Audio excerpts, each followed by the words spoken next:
Este é o segundo episódio da história do Cacete Planeta.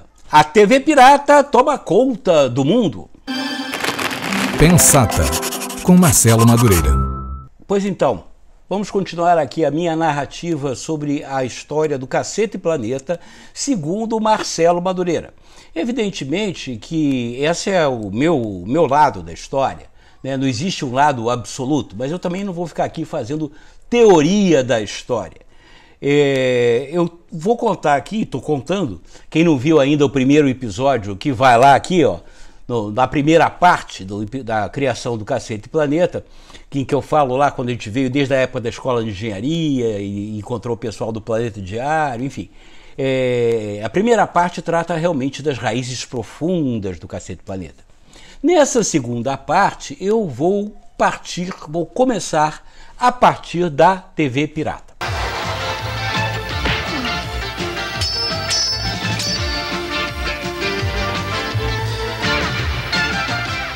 A TV Pirata é um programa que eu digo que seria filha de um programa chamado Armação Ilimitada.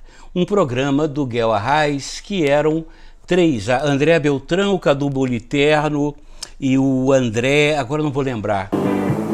André de Biasi, Cadu Moliterno, Andréa Beltrão, Jonas Torres. Era uma trinca, né, em que a André, inclusive, fazia o papel de Zelda. E a Armação Ilimitada, tinha um menino também, que era uma espécie de coringa, um menino novinho, que depois até acabou virando soldado do exército americano. E a Armação Ilimitada, que tinha inclusive entre os seus autores o Nelson Mota, o Geraldinho, enfim, pessoal também muito bom. De repente a Globo viu que tinha um novo caminho ali para um humor diferente e novo. Isso coincidiu com a saída do enorme, do grande, do gigantesco, inigualável, impagável Jô Soares. E um beijo do gordo. O Jô Soares tinha na TV Globo um programa às terças-feiras chamado Viva o Gordo.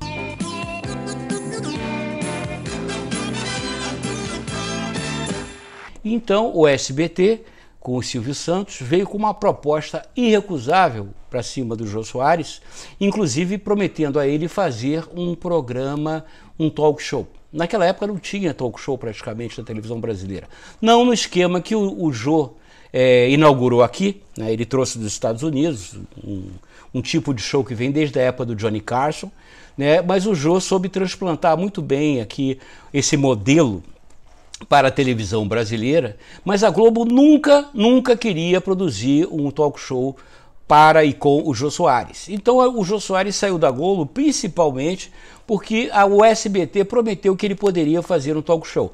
Deu no que deu, foi um sucesso estrondoso.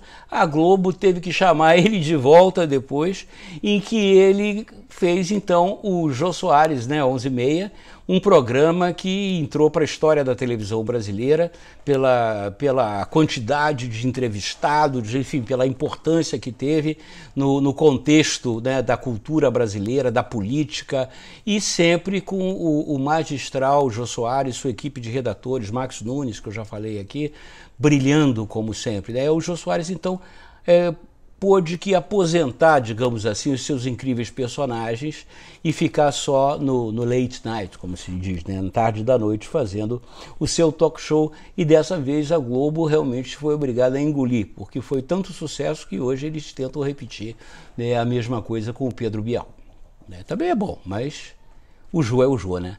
Enfim, o Jô Soares, né, que sempre foi um cara parrudo e comandava a terça-feira. A terça-feira era do Jô.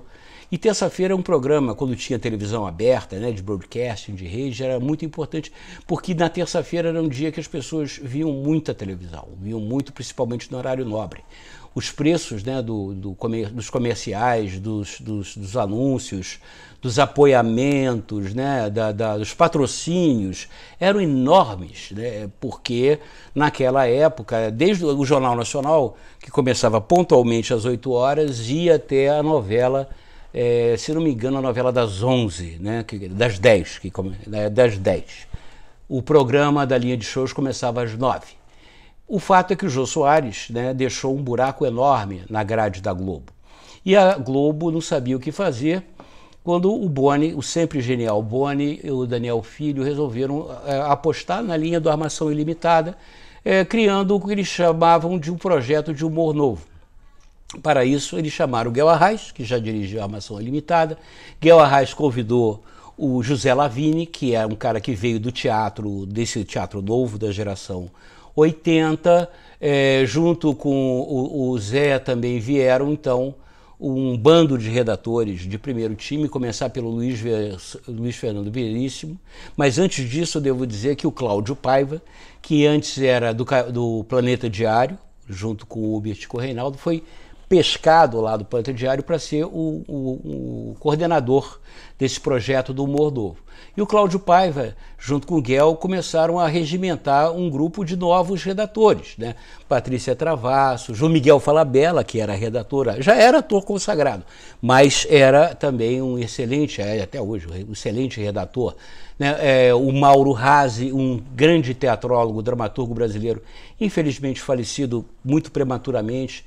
Da mesma forma, o Vicente Pereira, outro grande redator e teatrólogo, dramaturgo brasileiro, também falecido muito jovem. A Patrícia Travassos, o Laerte, né, que hoje virou a Laerte, o Glauco, quem mais? Era uma turma muito boa. E entre esses redatores vieram pela Caceta Popular, né, o Cláudio Manuel, o Beto Silva, o Hélio Bussunda, né, o Hélio de la Penha e eu. E pelo Planeta Diário vieram o Reinaldo e o Hubert. Eu já falei no programa passado que eu já tinha feito um programa com o Hubert e com o Reinaldo, que foi um único programa só, o Vander Gleison Show. Passa outra referência aqui, por favor. Nome: Professor Big Jones. E o meu nome é Zequinha. Mas aqui mais um pedacinho do Vander Gleison Show, que o Boni viu e contratou ali, na hora, o Reinaldo, o Hubert e eu para participarmos desse projeto de humor novo. Pois bem, trabalhamos todos com muito afinco, muito denodo, muita dedicação, todos, e criou-se o que se chamou a TV Pirata. A TV Pirata era, como não podia deixar de ser, né, uma paródia das televisões. Leite de aveia da velha. Leite de aveia da velha, à base de formol, é o produto ideal para as minhas rugas. Leite de aveia da velha, para quem já está com o pé na cova. E não tinha nada de novo nisso. Tá? O Tá No Ar, que o Adnet fez aqui há um tempo atrás, era, digamos, uma tentativa de revigorar o planeta, o TV Pirata. Só que o TV Pirata, ele teve uma coisa realmente inovadora. O TV Pirata, ele trouxe para a televisão um modelo que fazia muito sucesso no rádio, que era o PRK-30, que era uma rádio, né, um programa de humor que fez muito sucesso no rádio brasileiro durante muitos anos. A PRK-30, ela era uma paródia das outras rádios brasileiras. Então a ideia, né, que principalmente o Guel e o Cláudio Paiva tiveram e coordenaram, era justamente dar um passo adiante, ou seja, pegar aquela garotada, com exceção do Veríssimo, que já era um pouco mais madurão, né, e o Reinaldo também, que foi criada assistindo, vendo televisão, que não foi criada ouvindo rádio, mas assistindo a televisão, para fazer a paródia da televisão, o PRK-30 da televisão. A ideia é basicamente essa, nada de novo abaixo, né, sob os solos, né? Mas havia realmente essa ideia de essa passagem, digamos assim, né? A paródia do rádio, agora a paródia da TV. Então a gente fazia paródia de programas, paródias de comerciais, de publicidade, paródia de personagens da televisão, era paródia. Havia a paródia da novela, evidentemente, né? A primeira paródia de novela, inclusive, ficou a cargo do Hubert, do Reinaldo e da minha pessoa aqui, que era o famoso Fogo no Rabo.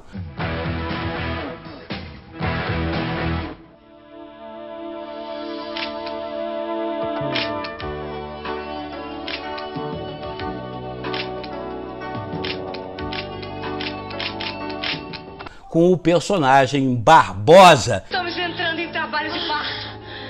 Barbosa, chame o Turing. Rápido, Barbosa. Rápido, Barbosa.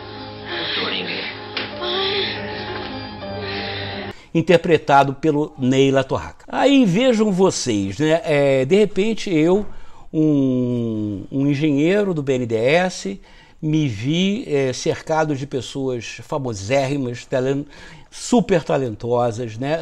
Eu fui transplantado para um meio que eu jamais pensaria em participar na minha vida, né?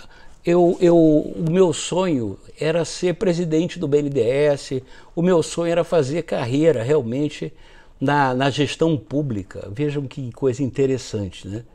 E eu não devo considerar, modestamente, que eu não era um mau engenheiro, me especializei em planejamento de longo prazo, até hoje eu me dedico a estudar esse assunto e outros assuntos ligados à economia, à política.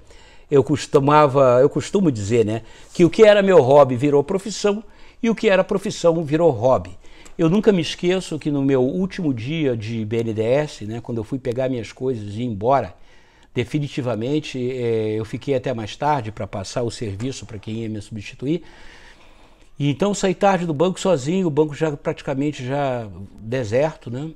E eu tive uma crise de choro no elevador. Eu tive uma crise de choro. Eu comecei a chorar, de escorrer lágrimas nos meus olhos, carregando aquela caixa com os meus objetos na mão, com o sentimento de que eu havia fracassado no meu projeto de ser presidente do BNDES. Mas é bom sempre lembrar que naquela época o BNDES era uma outra coisa, né? Era um outro tipo de banco, era realmente uma entidade importante e respeitável. Tão respeitável que mesmo na ditadura militar, tanto o BNDES quanto o IPEA, o Instituto de Pesquisas Econômicas Aplicadas, foram os únicos órgãos que os militares não ousaram mexer. Pois então, eu saí, né, daquela vida de planejador, engenheiro, né, do BNDES, engenheiro de longo prazo, tinha estudado na Itália, estava pensando em fazer um mestrado, eventualmente um doutorado, para o mundo dos artistas, né, das celebridades. A gente começou a frequentar as gravações do TV Pirata, que eram feitas no nos estúdios Renato Aragão. Os estúdios Renato Aragão depois acabaram virando um parque de diversões, né, de um chinês, e hoje sei lá o que virou, para você ver como essa história é antiga. E a gente começou, como eram redatores e tal, a frequentar lá as gravações, para você tirar uma dúvida ou outra do elenco, dos artistas, ver se o personagem que você tinha concebido, tocar uma ideia com o diretor, tocar uma ideia com o ator, com a atriz. Esse trabalho de interação é muito importante. E eu ficava absolutamente apatetado, porque eu vivia ali ao lado da Regina Casé, do Luiz Fernando Guimarães, de tanta gente talentosa, Cláudia Raia, e conversando de igual para igual com aquelas pessoas com quem eu sempre admirava, né, que jamais achava que o meu texto, né, jamais chegaria, né, a ser interpretado por pessoas tão talentosas, tão geniais. E como eu falei no primeiro programa, né, o mais bacana é de você ter a capacidade de perceber quando um ator, uma atriz, como a gente trabalhava, né, eles foram tantos, eu não quero ser Cristina Pereira, tanta gente, não foram muitos, quer dizer, o grupo de atores da TV Pirata, havia uma rotação, Marco Nanini, né, mas havia ali uma unidade e um talento reunido, um dream team, que é difícil de você ver hoje de novo nas artes do Brasil, infelizmente. Tem muita gente talentosa, mas ali junto, mesmo porque naquela época não tinha internet, né? A televisão, a TV Globo era o centro do Brasil. O Ministério da Cultura do Brasil era a TV Globo. O ministro da Cultura do Brasil era o Boni. E foi um excelente ministro da Cultura, porque o que a TV Globo produziu nesses anos todos, por mais críticas que se faça a ela, mas ela contribuiu realmente, né, com novelas de Dias Gomes, com, produção dramática, produção de shows de altíssimo nível e qualidade. Isso ninguém pode negar. As pessoas podem detestar a TV Globo, sei lá por quê, mas não se pode negar a qualidade do que a TV Globo fez e ainda faz muita coisa de grande qualidade e de grande relevância, inclusive cultural, estética e tudo mais. E lá, eu, no meio dessa rapaziada toda, a TV Pirata começou a fazer um sucesso estrondoso, né? Começou a ser capa de revista, os atores virando celebridades, e nós ali, atrás das câmeras, mas trabalhando tenazmente. E para nós, o pessoal do Caceta Popular e do Planeta Diário, aquilo ali era o cavalo encilhado passando. Nós pulamos em cima dele com toda a garra. Os outros redatores, todos eles já eram consagrados, já tinham carreira no teatro, na imprensa, na literatura, enfim, no desenho, na charge. Nós estávamos ali pendurados num único galho, né? E dando o nosso melhor. Talvez por isso, né, a gente conseguiu, o pessoal do Caceta Popular e do Planeta Diário, conseguiu ter uma certa supremacia nos quadros aprovados para a TV Pirata. Cada vez mais a nossa capacidade de influenciar o TV Pirata aumentava, e foi quando o Cláudio Paiva chamou o Hélio de la Penha para ajudar ele na redação final, e aquilo foi meio que automático, né? Nós, os Cacetas e os Planetas, começamos a nos reunir para trabalhar juntos, para elaborar textos, elaborar ideias para a TV Pirata. E essa construção, esse processo foi amalgamando, foi cimentando o que viria a ser rapidamente o grupo Caceta e Planeta. Porque o nosso trabalho sempre foi muito divertido. Aliás, o tempo todo do Caceta e Planeta, as pessoas pensam que a gente vivia de porre, sob efeito sobre drogas, estupefacientes. Né? Pelo contrário, a gente se divertia muito, mas era muito disciplinado. Né? Nós tínhamos uma hora para chegar, uma hora para sair para almoçar, uma hora para voltar do almoço e trabalhar até concluir todas as tarefas do dia. Havia muita disciplina. Mas quando você faz o que você gosta, não tem jeito, fica divertido. Então a gente se divertia muito no que a gente fazia, né? Nós todos juntos, os Cacetas e Planetas juntos, e a gente fazia muita musiquinha de sacanagem, muito material que a gente sabia que não ia usar nunca no TV Pirata. A gente fazia de farra, de molecagem, porque estava junto ali produzindo. Isso é produção. Era aquele ambiente criativo, quase que uma coisa, uma ebulição, né? Efervescência total. E uma vez um amigo nosso do grupo, e que era um diretor musical muito importante do Brasil, produtor musical, inclusive de Van Lins e vários grandes artistas, o Paulinho Albuquerque, querido Paulinho Albuquerque, tão amigo que chegou depois, era padrinho de casamento do Bussunda e da Angélica. O Paulinho, vendo aquilo, falou: vocês tinham que fazer um show de vocês são muito engraçados. Ah, que nada. Não, vocês são muito engraçados, né? A começar pelo o Bussunda imitando o Tim Maia. A imitação realmente do Tim Maia. E a gente começou a desenvolver isso na farra, na brincadeira. Resultado, resolvemos montar um show, né, que o Paulinho Albuquerque, naquela época, ele estava dirigindo uma casa de espetáculos chamada Jazzmania, ali na praia de Ipanema, de frente para o mar, que era um lugar muito fancy, muito na moda naquela época, e ele estava fazendo a direção artística da casa e sugeriu que nós fizéssemos um show, né, de músicas e esquetes entremeados para ocupar segunda-feira. Rapaz, não é que deu certo?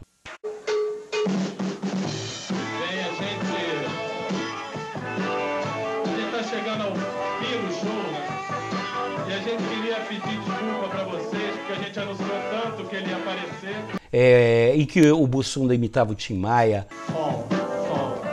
Atenção, bota a vitória ré. Serginho, meu filho, cadê o retorno?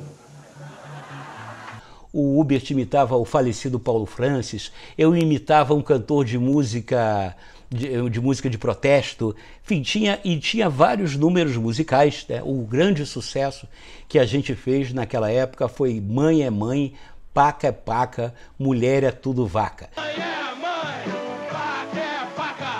Mãe é mãe, paca é paca. Mãe é mãe. Veja se a gente conseguiria fazer uma coisa dessa nos dias de hoje. Vejam bem as mulheres que não havia nada de machista nisso. Era apenas uma música romântica sobre um cara que tinha levado um pé na bunda da namorada. E ele ficou muito revoltado e a veia poética dele criou esses versos. O nome desse show foi Pra Tirar Você Desse Lugar, em homenagem ao grande Odair José. Toca um pedacinho da música aí do Odair José. Eu vou tirar você desse lugar, eu vou levar você pra ficar comigo. Pois é, Eu Vou Tirar de Você Desse Lugar virou o grande sucesso do Rio de Janeiro. Celebridades eram barradas na porta, porque era uma casa pequena, e brigavam, né, por uma mesa. A gente ficou meses e meses e meses em cartaz, e para nós aquilo era uma farra, né? Aquilo era uísque de graça, salgadinho de graça, e a gente se divertia muito, porque a gente só falava em público aquilo que a gente falava quando estava trabalhando diariamente. E eu descobri, né, uma coisa que todos nós, o Bussunda então, todos nós eram muito tímidos, mas a gente descobriu o prazer de você estar em cima de um palco, né, mesmo que você seja tímido, você estar em cima do palco realmente é uma coisa inacreditável. O carinho do público não há dinheiro que pague. Do sucesso do show do Jazz Mania, Eu Vou Tirar Você Desse Lugar, o André Midani, né, da grande Warner gravadora, nos contratou para fazer o nosso primeiro disco. E a gente gravou o disco com as músicas do show, e lá no bate-papo, lá, como é que vai ser o nome do disco, eu pensei bastante, e pensei, pô, como é que vai fazer para vender bastante disco? E naquela época, os discos, não havia nem CD. Os discos eram mais ou menos desse tamanho, 33 polegadas, né? Não, era 33 rotações por minuto. Mas eram discos feitos de vinil preto, tinha o lado A e o lado B, que você colocava na vitrola, botava a agulha em cima e tocava o disco. Todos os discos eram pretos e no centro deles tinha um buraco que era para você encaixar na vitrola, que era para você botar a agulha do toca-discos, o disco rodava e tocava ali a música. Os discos dos Beatles, dos Rolling Stones, disco de samba, disco de bolero, do que fosse. Eram todos pretos com buraco no meio. Então eu pensei, o melhor nome para o disco era Preto com Buraco no Meio. Claro, a pessoa entrava na loja, moço, eu quero aquele disco. Que disco? Eu quero aquele disco preto com buraco no meio. Qualquer um serve. Ia vender pra caramba. Essa foi a minha ideia. O pessoal comprou, gostou, e assumiram junto comigo, assumimos todos. A gente tinha no Cacete Planeta, sempre, quando uma ideia, uma boa ideia de cada um, todos tinham grandes ideias, passava a ser a ideia do grupo. Essa ideia, então, passou a ser do grupo. O grupo passou a defender essa ideia do preto com buraco no meio. E alguém inventou, achou que o preto com buraco no meio, porque na capa era um negão fazendo um furo com uma furadeira no meio de um disco, para fazer o buraco no meio. Era um preto, um afrodescendente, com uma furadeira fazendo buraco no meio. E muitas organizações na época de defesa dos afrodescendentes, né, dos negros e tal, acharam que a gente estava fazendo pouco caso com os afrodescendentes, né, com os negros, né, porque o preto com buraco no meio era um crioulo com um tiro no meio da testa. Jamais passou pela nossa cabeça uma ideia de tão mau gosto, tão extravagantemente ruim, né? E em vários momentos, o Hélio, inclusive, por ter, naquela época não existia isso, por ter direito de fala, né? Como é que fala? Por ter lugar, o Hélio, por ter lugar de fala, foi em vários debates e tal, para explicar para as pessoas que nós não éramos racistas, que o disco não tinha nada de racista, que Preto com Buraco no Meio era apenas um long play preto com buraco no meio para tocar em qualquer vitrola. Vai entender. Esse é o problema do artista, que é essa questão que você tem permanente de talvez não ser compreendido no primeiro momento por parte do público. Isso é uma parte, não pode se tirar o todo por uma minoria, mas uma minoria sempre acha ruim, sempre acha estranho, né? Tinha uns críticos de televisão que criticavam muito a TV pirata, o próprio Chico Anísio dizia, mas a minha empregada não entende as piadas. Bom, primeiro, todo respeito à memória de Chico Anísio, ao quem eu admiro, é um dos caras que formou o humorista que eu sou, mas você sempre tem as famosas barreiras à entrada, né, no ponto de vista da economia. Quem estuda economia fala... O Chico Anísio esperava estar nesse processo, né, nesse projeto do humor jovem. E por uma questão geracional ele não entrou, não foi por falta de talento. Mas ele ficou muito injuriado com o nosso grupo, com todos, não só com o Cacete e Planeta, ficou com todos. Né, ficou muito ressentido por não ter sido chamado para participar dessa festa que foi a TV, que estava sendo a TV Pirata. E que ele tinha realmente... Bom, enfim... mas foi o que aconteceu. E o Chico Anísio dizia... o programa é bom, mas a minha empregada não entende as piadas. Essa é uma visão realmente preconceituosa, porque a TV Pirata era um sucesso de norte a sul do Brasil, de leste a oeste, em todas as classes sociais. Porque, como eu digo, a piada, cada um entende do jeito que quer. Né? Você não precisa ser PhD para entender uma piada. Não precisa. Você entende a piada da maneira que você quer. Às vezes o motivo que eu rio de uma piada o motivo é diferente do que você riu, mas nós todos rimos. E isso é que importa. E uma coisa que eu sempre disse também, o importante em tudo na vida, e o humor faz parte da vida, é a diversidade. Então é importante ter uma Praça Nossa, é importante ter o Cacete Planeta, é importante ter o Porta dos Fundos, é importante ter o Hermes e Renato, é importante você ter todos os tipos de humor em todas as plataformas para que justamente você, o público, possa escolher, inclusive variar. A gente começou a fazer o que se chamava de humor inteligente. Não, pessoal, não era exatamente um humor inteligente. O nosso humor era popular, mas não era popularesco. Nada contra o humor popularesco, que é diferente, é a torta na cara, é a velha surda, é o bordão, né? Mas esse humor é importante que tenha. Mas a gente fazia humor diferente, mais escola Monty Python. Um humor que tinha uma coisa, talvez, que puxasse as pessoas um pouco para ficar pensando sobre as coisas. Pois é, ia tudo muito bem, ia tudo muito bom, quando, como sempre, acontece a tempestade. E a tempestade chamou-se Pantanal.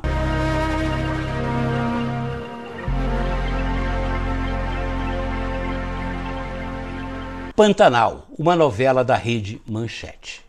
Pois é, a Rede Manchete era uma rede de televisão também que faliu, desapareceu, mas nos anos 90 produziu uma novela que foi um sucesso estrondoso, o Pantanal. Passa um pedacinho aí do Pantanal. Que é isso? Calma, Juma, a gente só veio aqui para conversar.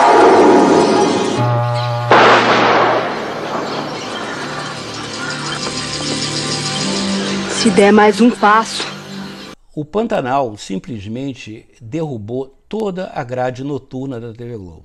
A TV Globo fazia de tudo e mais um pouco para derrotar a novela Pantanal, mas não teve jeito.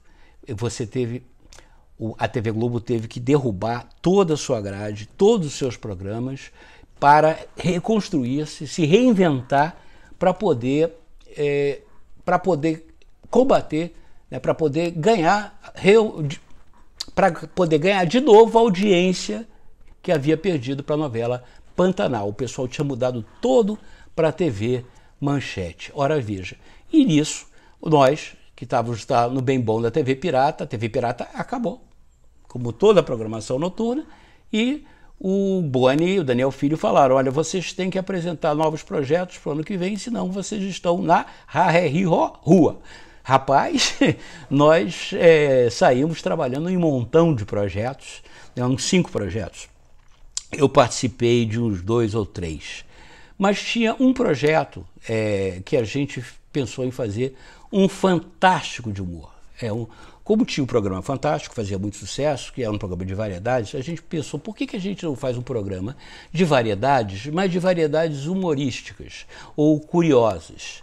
E veio então a ideia do que seria o Cacete Planeta Urgente, que não tinha esse nome, né? O programa ficou sem nome durante muito tempo, mesmo porque a gente não apostava muito nesse projeto. A gente tinha outros projetos e outros grupos tinham outros projetos do pessoal que fazia TV Pirata, que a gente apostava mais que poderiam ser aceitos pela Globo. Pois bem, num dia lá teve a reunião, né, para a apresentação dos projetos, com o Boni e Daniel Filho. Mostramos o projeto 1 não, projeto 2 não, projeto 3 não, projeto 4 não. Bom, só faltava o último projeto, que era o tal projeto do Fantástico de Humor, né, do programa de variedades humorísticas que veio a ser o Cacete Planeta. Quando a gente contou mais ou menos a história e mostrou um pilotinho lá que a gente tinha gravado, o Boni e Daniel Filho, que naquela época mandavam na televisão brasileira, né, não só na Globo, na brasileira, chegaram e falaram: é esse aí, é esse que eu quero.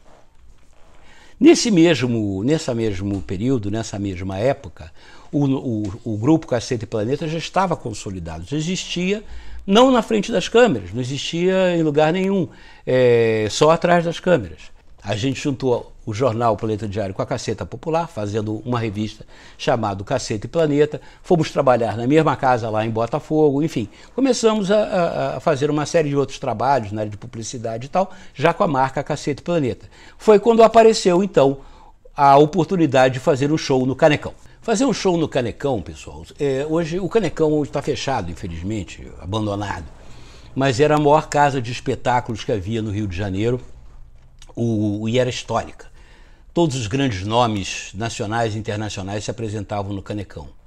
E nós fomos convidados para fazer uma pauta, né, uma agenda no Canecão, que foi um enorme sucesso, lotado de público, as pessoas aplaudindo, fila na porta, rapaz, e nós naquele palco imenso do Canecão, né, recém-saído do BNDES, de repente eu me vendo me apresentando para milhares de pessoas no Canecão, centenas, quase milhares de pessoas no Canecão, daquele palco imenso e pior, gostando muito, sentindo muito prazer, né? Já tínhamos lançado o disco Preto com o Buraco no Meio por conta, né, do sucesso que a gente já vinha fazendo, tocando nas rádios, se apresentando em programa de televisão, programa da Xuxa, Raul Gil, Faustão, todos esses programas a gente se apresentava lá com as nossas músicas engraçadas. Pois bem, dessa história, né, voltamos lá para a reunião com o Boni e Daniel Filho, mas essa ideia é muito boa, vamos fazer isso, tá? Mas quem é que vai apresentar esse programa? E a gente olhou um para o outro, a gente não sei, não tem a menor ideia. A gente tinha pensado em, de repente, o Faustão e tal. Aí o Boni, não. O Daniel Filho também falou, não. Quem vai apresentar esse programa é vocês vão apresentar. Nós, Cacetas Planeta, a gente nunca atuou na televisão, nunca teve nada. Cara, o Boni falou, o Daniel Filho falou, a gente viu no Canecão, vocês sabem fazer, não tem essa não, vão para frente da câmera. São esses empurrões que a gente tem na vida que fazem a diferença, né? Se não fosse esse empurrão do Daniel Filho e do Boni, a gente jamais teria ido para frente das câmeras. E o Boni, então, naquela época, bolou um programa realmente muito sofisticado, em que tinha muitas curiosidades. Tinha o Geneton Moraes, tinha o Cláudio Rodrigues, que é um poeta incrível, tinha o próprio Marcelo Taz participava, tinha vários quadros de coisas interessantes, coisas estranhas e coisas humorísticas a cargo do Cacete Planeta. Tudo com um certo ar de reportagem. Passa aí um trechinho do Dóris para Maiores. Você é virgem, meu amigo? Senhora virgem? Você é virgem? Como vocês podem ver, a maior dificuldade para encontrar uma mulher virgem aqui nessa esquina. Vou ver se o meu colega Beto Silva tem mais sorte onde ele está. Vai daí, Beto. Estamos aqui na porta de saída do motel Le Boquete, onde continuamos procurando a Virgem Brasileira. Para ancorar esse programa, convidaram Doris Guise, uma atriz, modelo, uma mulher lindíssima, uma mulher talentosíssima e que tinha um ar meio cyber, um ar modernista, ela fazia. Então a Doris era também, parecia às vezes um robô. Completo! Pronto para um programa com Doris? Ô Doris, agora não dá, eu tô atrasadão, vou pegar um avião no aeroporto. Você tá tão abatidinho. Ela parecia um personagem de filmes modernistas, enfim, e desempenhava muito bem. Nós fizemos o Doris para Maiores durante 1 ou 2 anos, acho que 1 ano. Mas depois, por resultado, por decisões lá da Globo, eles decidiram, não, agora não vai ter mais Dores para Maiores, agora vai ser só Caceta e Planeta.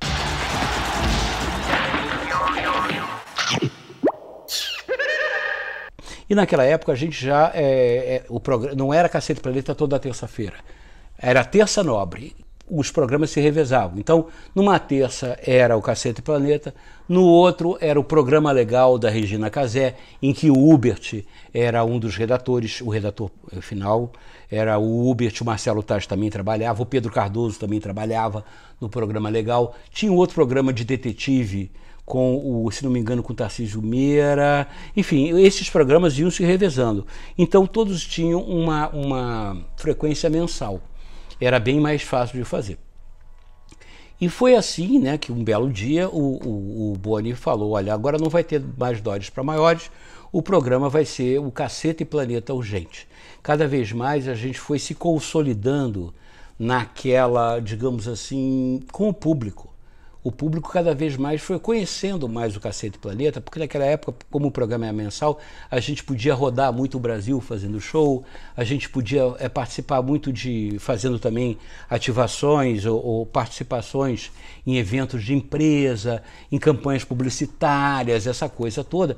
A gente viajava bastante e cada vez foi ficando, a gente cada vez mais conhecendo o Brasil, cada vez mais o Brasil conhecendo a gente. Agora é óbvio que o grande canhão, né, que fazia a gente ser conhecido do Brasil inteiro e querido, era a TV Globo, né, que do Oiapoque ao Chuí, né, fazia a cobertura, e o Caceta e Planeta tinha tinha a apreciação do público. E o que as pessoas mais perguntavam assim, como é que a Globo tem coragem de exibir? Como é que vocês conseguem passar na Globo? Porque o Caceta e Planeta era realmente um programa completamente diferente do que se chamava o padrão Globo de qualidade.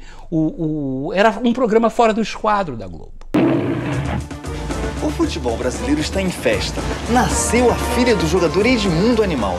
Vamos falar agora com o médico que fez o parto. Nossa, o que houve? Algum problema com a filha do Edmundo? Pô, mas que criança invocada, rapaz. Só porque eu quis dar umas palmadinhas no bumbum dela, ela me encheu de porrada, pô. Não que os outros programas fossem exatamente caretas ou fossem ruins, não, muito pelo contrário. Mas nós nunca nos propusemos a ser atores ou comediantes, nada disso. Né? Nós achávamos que, bom, somos bons redatores, mas jamais poderíamos atuar na frente da câmera.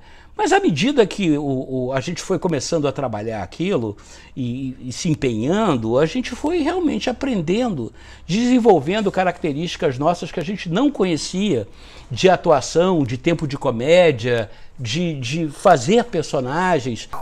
Aqui do meu lado temos o Partido Concertesista Brasileiro, aqui representado pelo seu presidente nacional, Dr. Galvão. E do meu outro lado, o Partido Falacerista Nacional, que tem como porta-voz o garoto propaganda, o craque marrentinho carioca.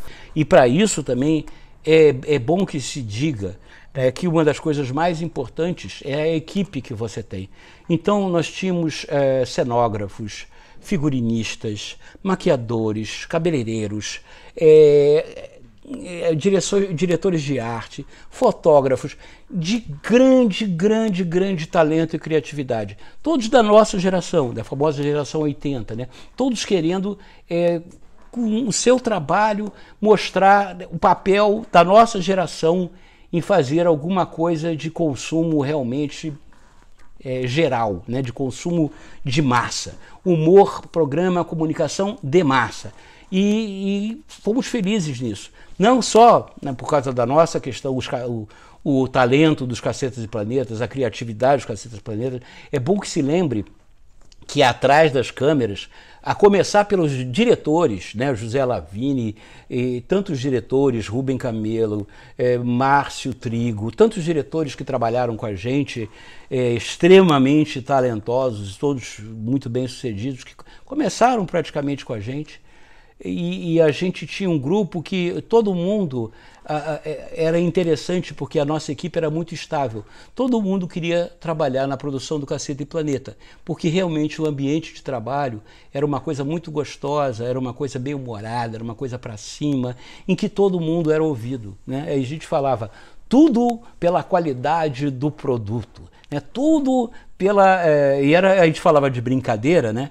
Assim como E Não Comemos Ninguém e tal, esses outros bordões assim, mas era verdade, porque até o Cabo Man, né, o Dias, né, opinava no nosso programa, dava ideias e a gente incorporava. E a gente via que estava dando certo quando a gente estava ali na frente das câmeras gravando e o pessoal que estava atrás das câmeras não aguentava, né? Se dobrava de rir, dava gargalhada e tinha que gravar tudo de novo. Mas a gente falava, pô, tá dando certo.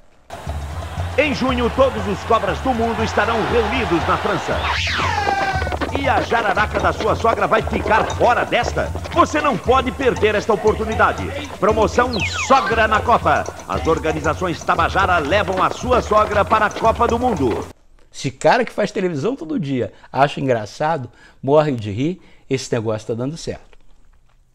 Fomos nessa boa vida de fazer um programa por mês, né?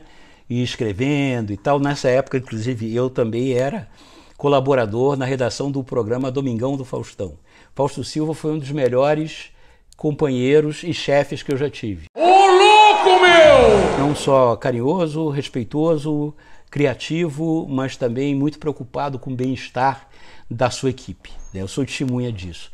Então eu sou muito grato ao Fausto, porque ele logo me botou debaixo da asa dele, naquela época eu recém-casado, com filho, despesas elevadas, e o Faustão sempre, quanto você está ganhando?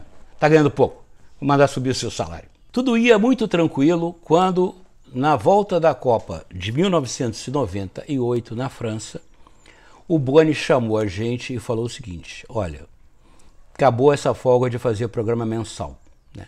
Vocês vão fazer programa semanal. Pô, Boni, você quer matar a gente? Não vem com essa não, que vocês conseguem fazer. Eu sou dessa teoria também. Quanto mais você trabalha, mais você consegue trabalhar. E o contrário também vale. Quanto menos você faz, menos coisa você consegue fazer. E, naquela época, quando o Cacete Planeta embalou no sucesso, o Luizinho Nascimento, do Fantástico, da época, nos chamou para fazer um quadro no Fantástico. O quadro no Fantástico era uma resenha semanal com os principais fatos contados em forma de esquete pelos Cacete Planeta. Foi um sucesso instantâneo. O Dia das Mães foi muito animado nos morros cariocas. Mas os traficantes não tiveram tempo de comprar uma lembrança da mãezinha deles. E como os bombons e as flores já tinham acabado, os marginais tiveram que mandar bala mesmo. Então toda semana a gente pegava os fatos da semana e fazia esquetes, gravava e botava domingo no Fantástico. O ritmo do trabalho aumentou, né, bastante, mas valia a pena, porque o nosso sucesso junto ao público foi catapultado. Nós estávamos na Terça Nobre e nós estávamos semanalmente no Fantástico, que é um dos programas há mais de 50 anos de maior audiência da televisão brasileira. Naquela época que você não tinha concorrência, mal tinha da TV a cabo, a TV a cabo era incipiente, não tinha internet, tinha nada. E nós lá no Fantástico todo domingo. Pois bem, quando voltamos da Copa da França, em 98, o Boni chamou a gente na sala dele e agora vocês vão fazer programa semanal. Programa semanal, seu Boni, não tem condição. Fala, sério, vocês fazem aí toda semana no Fantástico, vão fazer toda semana, agora terça-feira vai ser só Cacete Planeta. Óbvio que ganhamos um belo aumento de salário, luvas e essa coisa toda,